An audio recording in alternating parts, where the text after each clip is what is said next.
morning and welcome to the October meeting of the James City County Williamsburg Master Gardener Association.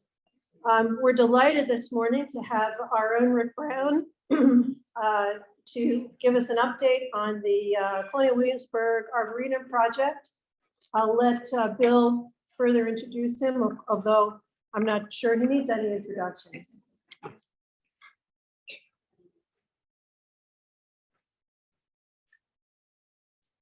Thanks, Deb. As Deb said, I don't think Rick needs an introduction to this group. He's really one of our all-stars. Rick is really an amazing person. Well, to start with, he's an Army Ranger Vietnam veteran.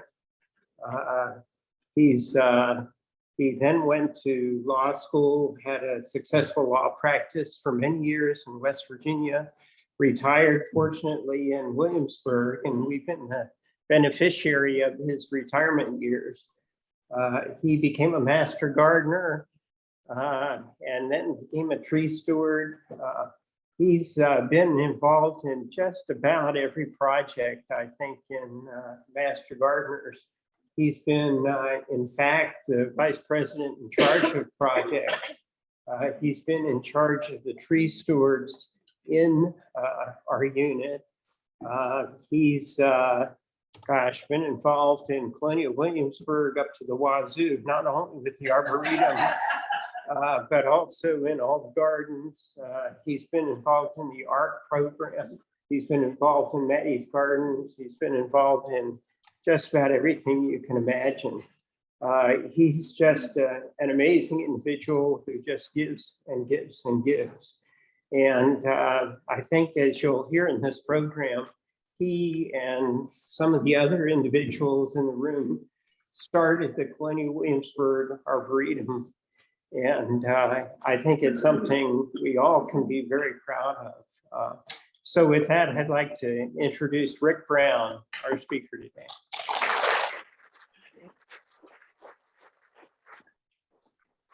Thanks, Bill. I need somebody to write my obituary. I'm going to start to call you. I felt pretty good sitting there listening to it. This is, I'm a substitute. Donna was supposed to give the program today, and I'm sorry that you have to put up with me, but I was a late addition to the program. So without further ado, if you want to hook me up here.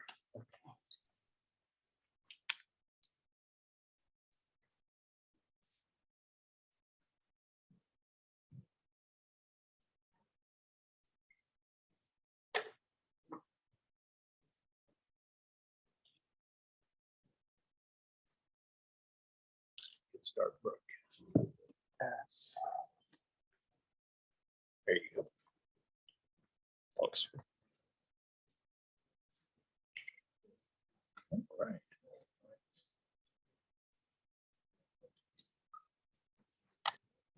How about that? Okay.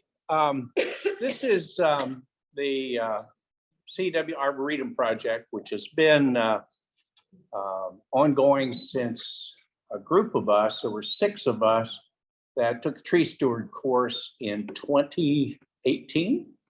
And as part of the tree steward graduation, you have to have a project and agree to spend 20 hours on that project. And so 6 of us got together, and Susan Miller grabbed the topic. She had Patsy McGrady had heard Charles Gardner, who's the CW arborist, speak at a garden club meeting. And so he said he would like to have CW become an arboretum, but he didn't have the personnel to do the work that was required. So Patsy passed that along to our tree steward group, and Susan grabbed the topic and then enlisted 5 more of us. And so we got off and running. This is a photograph, the original 5. Ann Hobson, who's sitting down front here, was not there that day, but those are the 5 original people who started on the project. It began in 2018, as I said. We kind of backed our way into it because we started talking to Charles Gardner, and we said, yeah, we'd like to do this. Laura Biancourt, his boss, wasn't real sure that we knew what we were doing. And the fact of it is, we didn't know what we were doing. So she met with us and said, here's the historic trees map that we pass out down in Colonial, Williamsburg. How about you all update this? Hadn't been updated since something like 1980. And a lot of those trees were gone. Some of them weren't identified. So we went in and we got hold of that and we turned it back to her about 2 weeks. And we had everything on there and had the Latin names and all that. So she thought, well, maybe they will be able to do this. So we started on the Arboretum. And the Arboretum certification process is through the Morton Arboretum in Illinois, founded by a donation from the Morton Salt family. And maybe some of you have been there. I know Bill has. It's a very large world-class arboretum. So they have ArbNet, which is a group of arboreta throughout the world that they certify. And once certified, then those arboreta talk to each other and have relationships. So we started out, we had the map done, so we already had a number of trees. The first level of Arboretum status is level 1. I'm going to throw a bunch of numbers at you. You don't have to take notes. This is not going to be on the final exam, so just sit back and relax, and you can listen to it. We have level 1, which is 25 trees, have to be identified, specific trees, all different species, have to be identified with tree tags so that the public can come in then and see these and identify them. That wasn't really hard because we probably had 50 trees on the map that we had done. So the first step was done in 2018. So we started moving on to level 2. Level 2 is 100 trees tagged, and there are other things then that are required of an arboretum to do that. You have to have an educational program. You have to have a board or some committee or group to supervise it. Well, we qualified for that. So in 2019, we became a level 2, and we are presently the only level 2 arboretum in the state of Virginia. Then since 2019, we have been working at the level 3, and that's 500 different species of trees or woody shrubs identified. Plus you have to have a dedicated arborist or what's the word I'm looking for? Curator. And you have to have an inventory that connects with a group called the BGCI, which is Botanical Garden International, and that's all of the Arboretum. So we've been working to get to level 3. And if we get to level 3, and when we get to level 3, we will be number 45 in the world. So that's a little bit tougher. The only other level 3 Arboretum in Virginia is Arlington National Cemetery. Of course, that's run by the federal government. So we have continued work as we go along.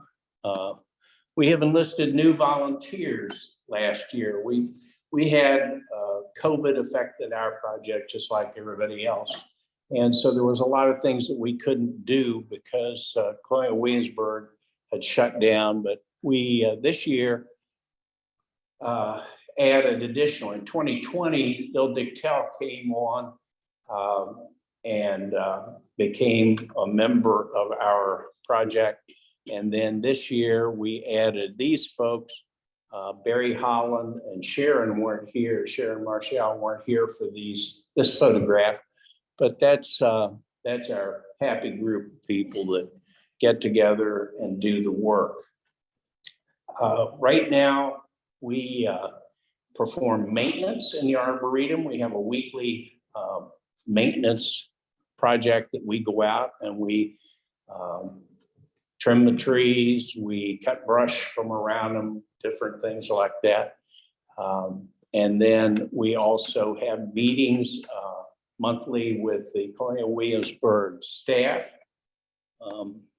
This is John Lack, who's the landscape manager, who's the person that we directly respond to. And then that's Charles Gardner, the person whose concept many years ago is now reality because of his idea. He's the one that has moved us forward and kept things going. And he is a certified arborist with Colonial Williamsburg. What we did in order to do this project is there are 301 acres in the historic area. And so we had 6 people. We divided that into lots and had 2-person crews that went around and actually inventory the plants in those lots. And we went first to the archival materials and we got out plats, lists, files. We were actually dealing with some documents that went back to the 1930s and were drafted by Arthur Shirkliff, who was the first landscape architect hired by John D. Rockefeller Jr. for Colonial Williamsburg. So there was no inventory of the plants other than by individual lots. And those inventories had not been kept up or superseded. If a tree died and they went out and planted another tree, there wasn't some central repository that said, I put a new tree in here and I cut an old tree down. So we had to put together an inventory of 301 acres. And it took us probably 8 to 10 months to accomplish that because we were looking at plants that we had no idea what these plants are. Some of them, I'll tell you about later, aren't really plants that you can go get a book and find out what they are because they're not from the United States or they're not from the North American continent. So it was work, and we just kind of learned as we went along, all of us teaching each other. We put together as we went, we put this on a spreadsheet, and Carol Black did this phenomenal spreadsheet that is updated now by Bill Dichtel, and it lists every plant that we have encountered, where it is by GPS location. It tells the Latin name. It tells where it is located in the historic area. For instance, the Orr Garden or the Ledwell Paradise House, those kind of things. And so all of that information is now accessible in a format that anybody can go in and do the research and find a plant that they are looking for, or find any number of plants. Of course, there's a lot of duplications because we have done thousands. We have thousands of plants on that inventory. So it's a big job. We also have our own webpage on the Colonial Williamsburg website, colonialwilliamsburg.org. And there's a drop-down menu. If you drop down, you'll see Arboretum and Gardens. And the information that we collect is on that website. Now, there is an interactive map that we have added to the website.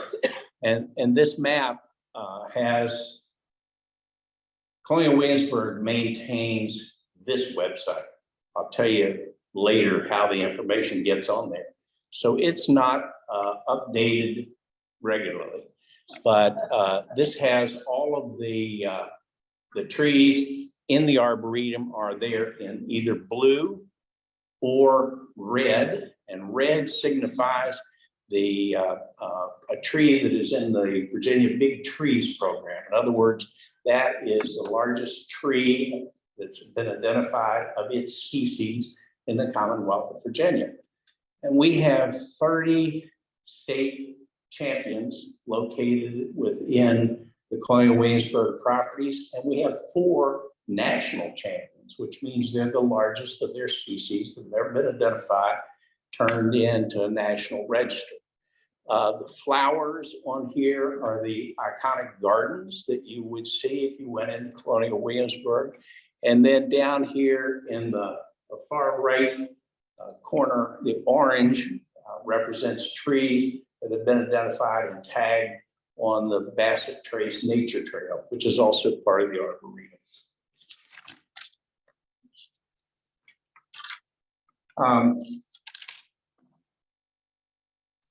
Each tree that you saw, those blue dots, has its own page on the website. So if you have a smartphone or a smart tablet, or you're sitting at home with your computer, if you click on one of those blue dots or red dots, it calls up the page for that particular tree. And this, for example, this is the one on the Compton Oak. So it gives you information about that particular tree. There will be photographs of that particular tree. If it has fruit, we try to have a fruiting picture. We have pictures of the leaves so that it becomes an educational tool as you go through the Arboretum on your own device.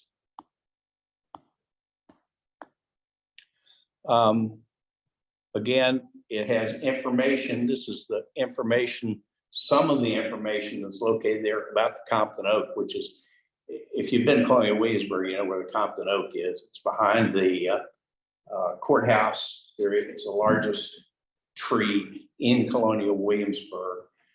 It is also a national champion, although the National Register doesn't recognize hybrids, and it is a hybrid. So it is the largest one in the United States. I can assure you that that tree gets a lot of tender, loving care. Nobody wants to be the arborist who lost that tree. Now there are hot links in each description. As you go through, you can click on these and it would take you, this is the Virginia Big Trees site that you would be looking at if you were standing there with your telephone and clicked on that link. It would take you to this, and the Compton Oak is the state champion, so it's listed there. Also, there are links to other outside organizations. Virginia Tech Dendrology website, which is very, very helpful if you're interested in trees. We try to link to that website wherever we can if there's if they have that tree in their database. If it doesn't, then our second choice is the Missouri Botanical Gardens, which is a wonderful resource. Third one would be the North Carolina Extension Service, which is really very good. Lady Bird Johnson Wildflower is good. So we try to have an informational link on there that takes you into it. Now, the thing about Virginia Tech is you can see there are other hot links on that take you to the United States Department of Agriculture, that take you to the Forest Service, that give you additional information in Sylvatics. So you can do quite a bit of academic research just using your smartphone or a tablet or your computer. Okay, there's one of the photographs of Compton Oak, and I always like to show this. If you see that little arrow that I drew in there, that is a Compton Oak, and that was when it was planted as a sapling. People think that the Declaration of Independence is signed to that tree because it's so big. It was planted sometime between 1936 and 1940, because this is a 1940 aerial photograph. It appears on that one. It does not appear on the 1936. And you can see that there were other trees there that were planted in the area, that it has outgrown them and they are no longer there. That is Compton Oak as a baby. Now, this is one of the sites. If you clicked on one of the flowers, it would take you to, and this, I haven't updated this slide, but it is updated on the website. It's Catherine Orr Garden now, as opposed to what used to be the George Reed, which before that was a Catherine Orr Garden. So they're finally back to Catherine. But, it tells you on this site something about the history of the garden. And then if you were to click on that, it would open up photographs of plants that are found there in the garden. I looked the other night, I think we have 80 photographs of flowers, herbs, and fruit trees, vegetables that are growing throughout the season in Catherine Orr Garden. The Shields Garden is another garden for which this unit is responsible, and we have the same thing. If you got on there, I think there are 96 photographs on there. And we just take pictures as we go along, as there's a different flower blooming. We take pictures and post them on there. Now, here's the secret behind the secret sauce of how all of this works behind the scenes. I went to the Master Gardener College in 2018 at Virginia Tech and met a professor named Eric Wiseman and told him we were looking for some way to store the data on our Arboretum, and we hadn't actually done anything yet. We were just getting started. And I described to him what we were doing. He understood that I was teachable, but didn't know much. And so he said, here's what I recommend. Go to a site online called plantsmap.com, all one word, plantsmap.com. And it's a very user-friendly site. It's free, doesn't cost anything to put data on there. And you can play with it. So I came back and told the people in our project about this, and we got started, and we haven't stopped since we did that. The plants map is the magic that makes all this work, because we load the data into the website on a regular basis. We can update it, we can correct it, we can delete, and there's a great deal of data that you could put in there. And then that links into the Colonial Williamsburg website. So we don't have to go to their IT people and say, I need to update this. We can update it. And I can sit at home in my bathrobe on a Sunday morning and do work on the website, which is usually the way it gets done, as a matter of fact. But there are several of us who are admin, have admin privileges on the website, and we can all go in and add and make corrections and changes. This is our spreadsheet that I told you about that Carol Black put together, and this thing is really it's the heart and soul of our inventory. It's the only way we can keep up with this, and thank God for computers and spreadsheets. We have in Colonial Williamsburg Arboretum 48 gardens that are included on the website, and those gardens have the different plants identified in them. We have 17 collections located on the website, and those collections are the oaks of Colonial Williamsburg, the conifers of Colonial Williamsburg, Merchant Square, Bassett Trace Nature Trail. All of those have their own separate little section of the website, so that if you're on the Bassett Trace Nature Trail, you don't have to go through and look at all that other data. You can go right to the things that you're walking by as you see. all of this is done.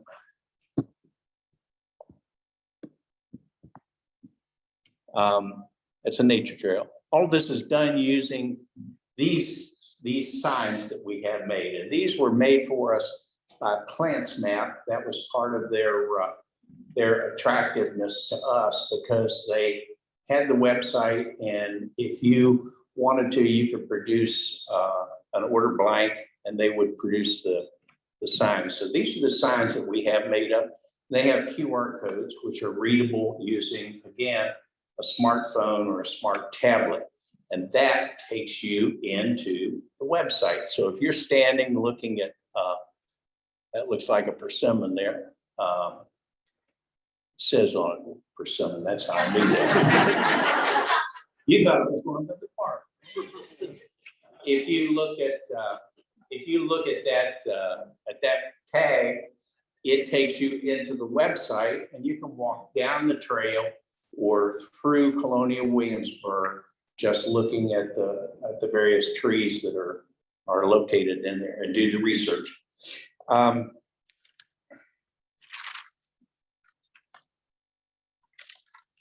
We have the nature trail is interesting because that is maintained by 23 volunteers from the master naturalist.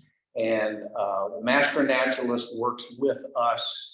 They measure our trees and certify them to Virginia Tech for the Big Tree program. That's one of their projects.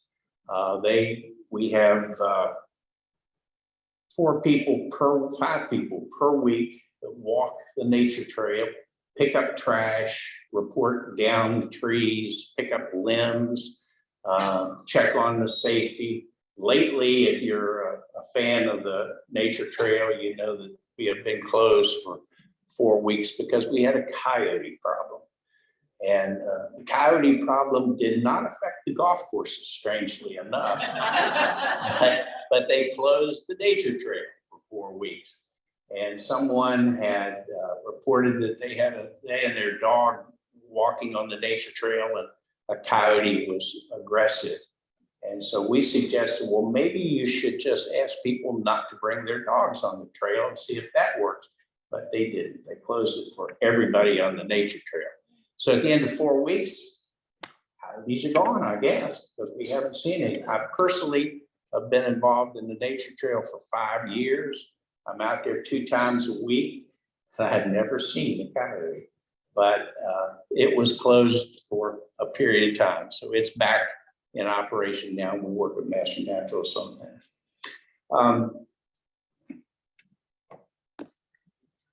This is we recommend that you have a QR reader on your phone.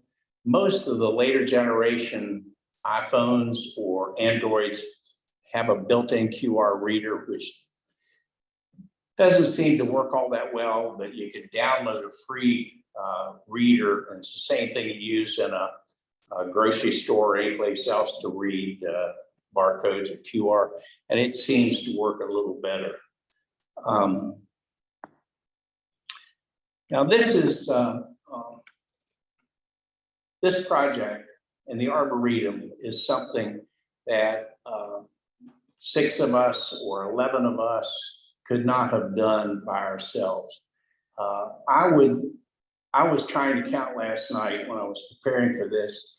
There are, I know, over 50 people that have been involved, either the master naturalists, master gardeners, or people that we have consulted with. This is a photograph of Bob McCarty. He's the guy in the cowboy hat there. He was the botanist here in Colonial Williamsburg between 1960 and 1980. And he is a phenomenal gentleman. He was, that picture was taken in March of 2020, just before Colonial. The following week, Colonial Williamsburg closed because of COVID. But he was up here visiting. He is a native of this area. His family once owned a farm that is now called York River State Park. So he goes back a long way here in this area. But he was the botanist here, and he had this phenomenal knowledge and understanding of trees and woody plants. And so he collected, when he traveled, he would go all over the world and he would bring plants back. And Colonial Williamsburg said, no, you cannot plant those. We have in the historic area, which is 301 acres, we want plants that are either natives or plants that were imported to the colonies by the colonists prior to 1980 or 1780. So those trees were keeping that area pure. So what he would do is he would go over in what they call the green spaces, which is the Griffin Hotel, the Williamsburg Inn, the Visitor Center, and he would plant these trees. And this is what forms our exotic collection. And we have trees such as the Chinese ringcup oak, the evergreen oak, the Japanese nutmeg yew. And these are the trees that you don't go pick up Peterson's Guide or the Wildlife Manual of North American trees and find these things. So you've got to go someplace to find these out. The place that you go is to that guy because he planted them. So he came up, and Sharon and I spent the better part of the day walking around trying to keep up with him. He's 84 in that picture. And he outwalked everybody that was with him that day, identifying trees, and he was throwing off Latin names, he was throwing off common names. He was telling us, oh yeah, that nut all oak I got from an acorn down the Great Dismal Swamp, brought back, planted it, and there it is. So he's the one that is responsible for a large majority of our inventory of the non-natives. And if you have been on the tree tour over to Griffin campus, we call it, that's where you get to see his trees and hear about him. He left here in 1980, went to Aiken, South Carolina, and formed a business called Woodlanders. And you can look it up. Not surprisingly, Aiken, South Carolina has the largest accumulation of oaks anywhere in the United States because Bob McCartney keeps planting these trees all over. So he's like Johnny Appleseed of the oak industry, a fascinating guy and very, very, very warm, forthcoming. So he would, I would correspond with him. I'd send him pictures of leaves. And he would say, oh, yeah, that is a Chinese swamp cypress. There's only 250 of them left in the world. And it's planted down by the pond behind the Griffin Hotel. So there's a fantastic amount of knowledge that can be tapped. Second example is over on the Rockefeller Vista, which is an architectural feature created by Mr. Shercliffe for Mr. Rockefeller down behind Bassett Hall. It goes a half mile straight distance down into the woods, and it's 40 foot wide. And in 1980, the American Rhododendron Society was having its annual meeting to determine where they were going to meet. And they decided, well, in 1987, we're going to meet Colonial Williamsburg. So in 1980, Sandra McDonald, and her family is the McDonald Nursery.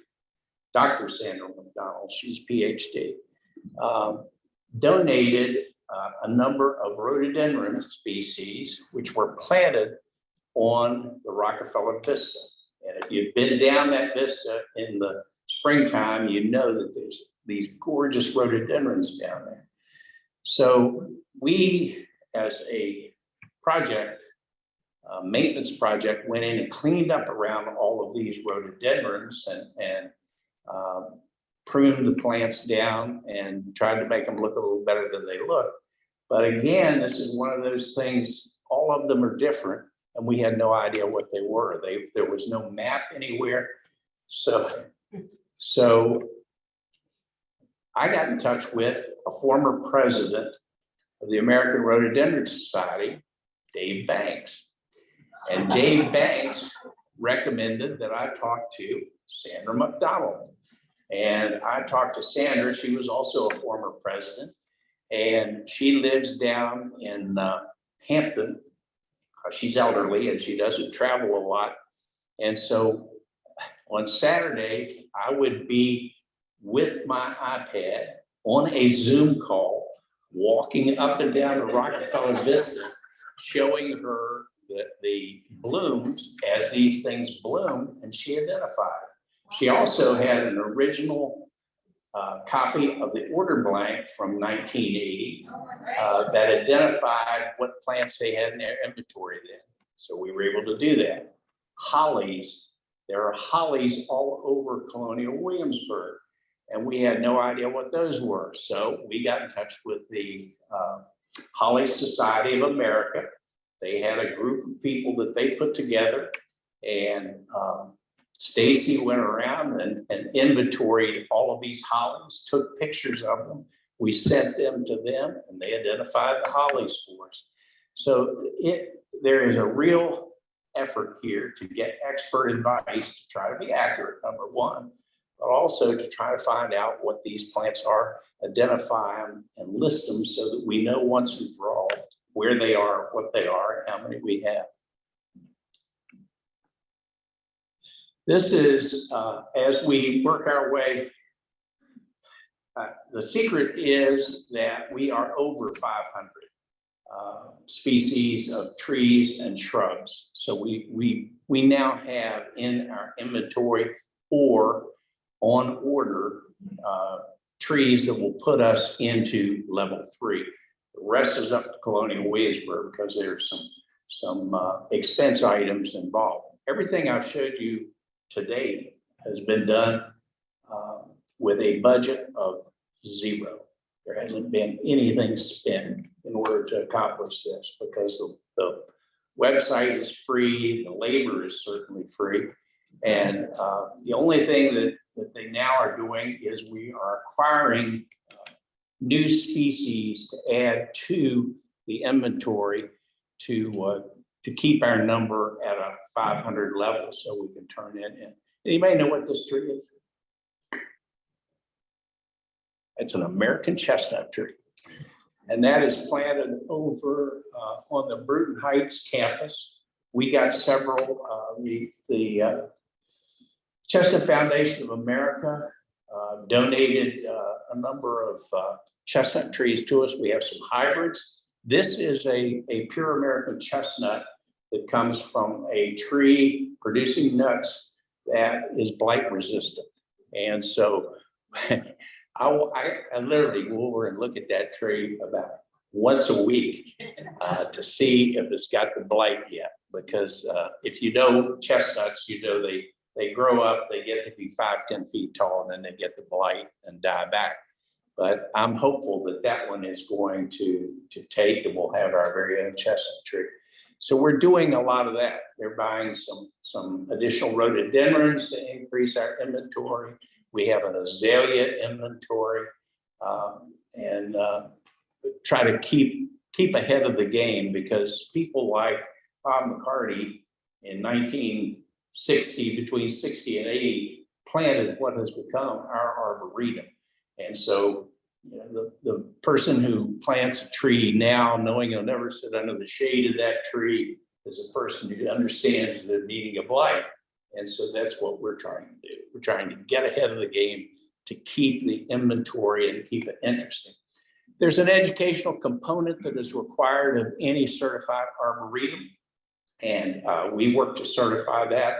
We have Arboretum tours once a week over in Colonial Williamsburg. We did, during the summer, we did our Griffin tour, which was a tour around the Griffin campus of the exotics that were in there. In the fall, Laura Biancourt added a historic area tour that starts at Compton Oak and goes around. So we have those 2 Arboretum tours. She's now working to add a second Arboretum tour in the historic area, so we'll do it twice a week. The nature trail, the master naturalists are going to renew. Before COVID, they were doing weekly nature walks on the nature trail, guided tours for guests. And that stopped with COVID, so they're going to start that again. That'll be on Saturdays.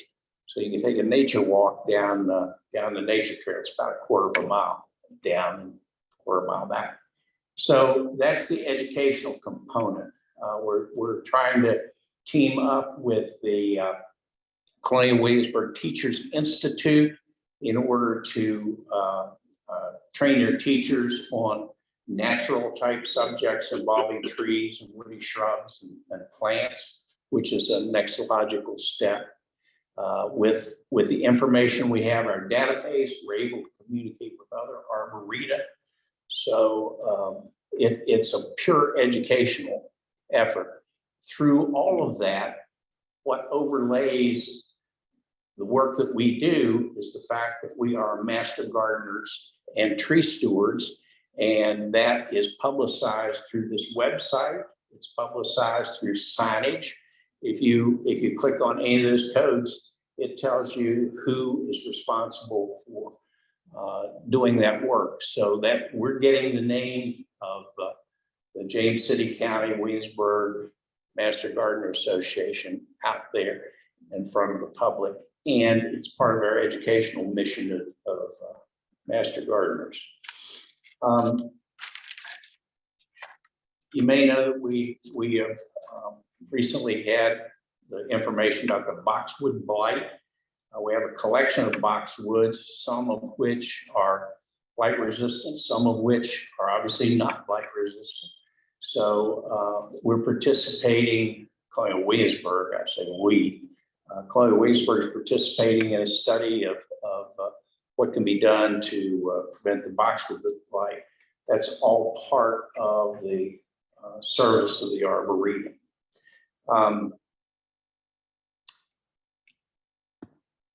These are some resources that I'd be happy to make available to you.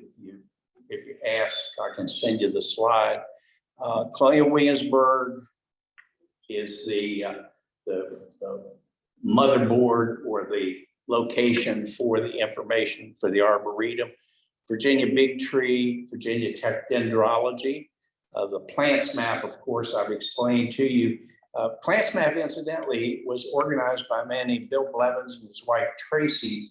Tracy was a master gardener in Spotsylvania Courthouse, and they're up around the Fredericksburg area. And so he was,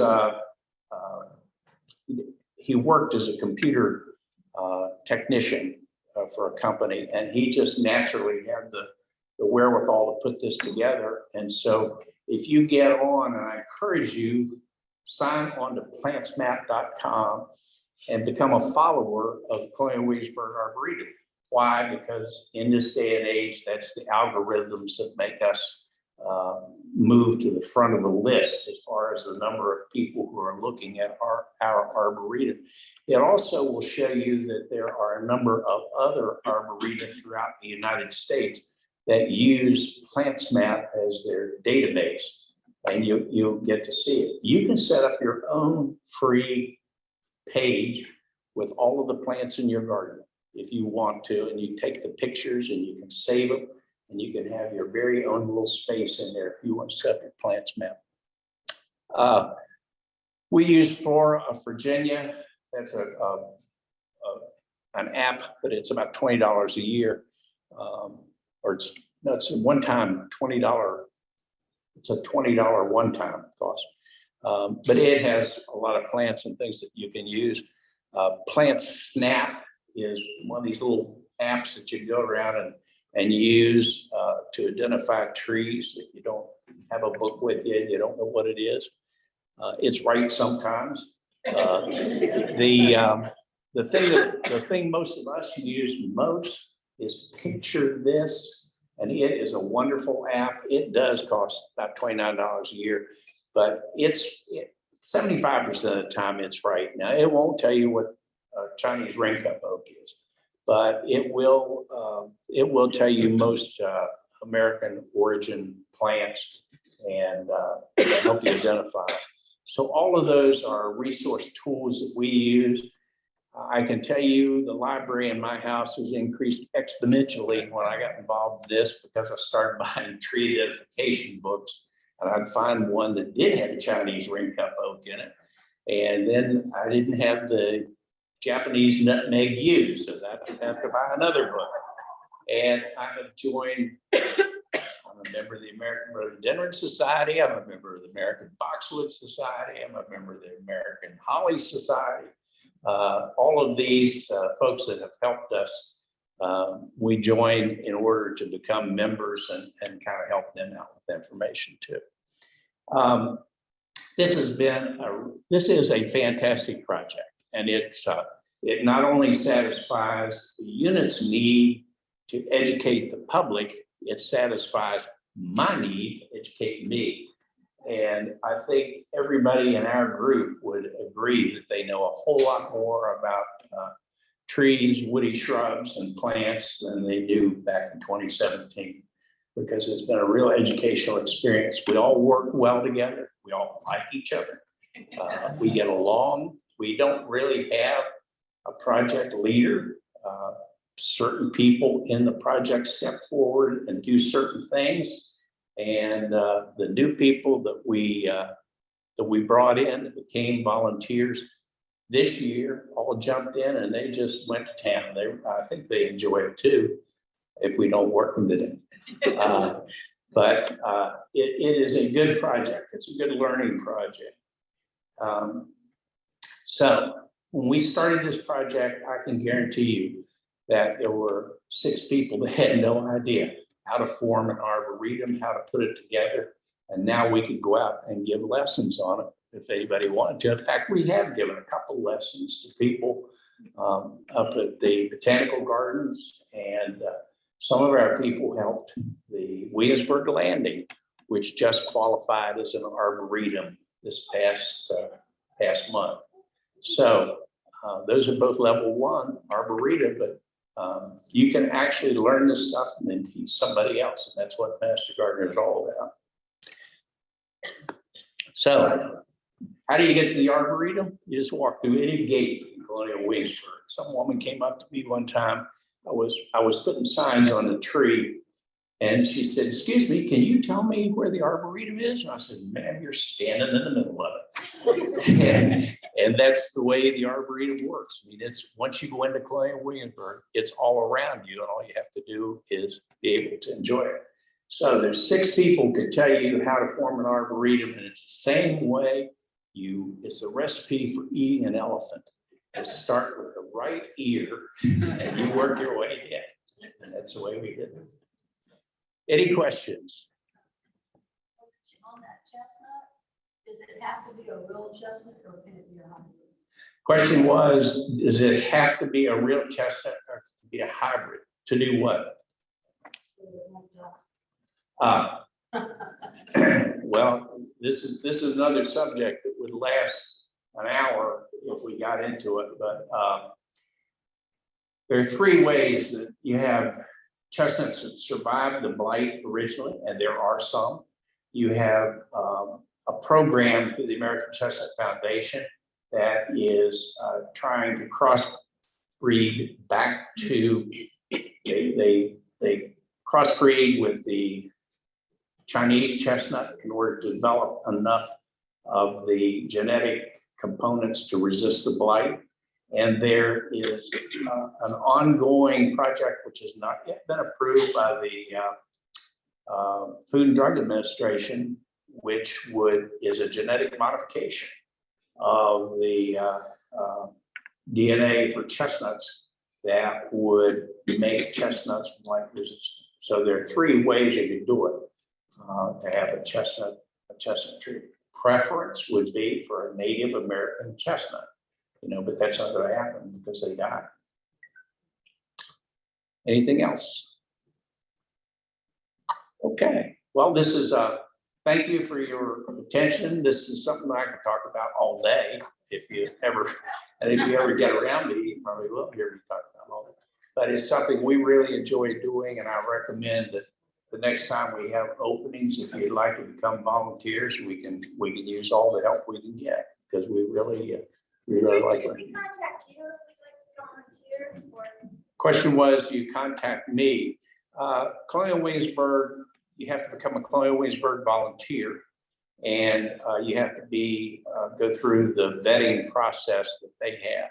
And this year was the first time they opened that process since we originally started. So, we don't just have 30 or 40 volunteers and people, we have people that are involved and stay involved, as opposed to somebody that'll come in and do 3 hours every month or something. There are literally hundreds of hours in this project that have been put in since 2018. And so people are involved at different levels, but we're pretty active volunteers in this project. So would we go through Laura Leon? The question is, who would you go to? And the answer to that is when they decide to open the membership in the project again, and it'll probably be 2023 or 2024, then that word will come out to the unit and we'll ask for volunteers just like we did this time. Is that it? Any other questions? Okay, thank you very much.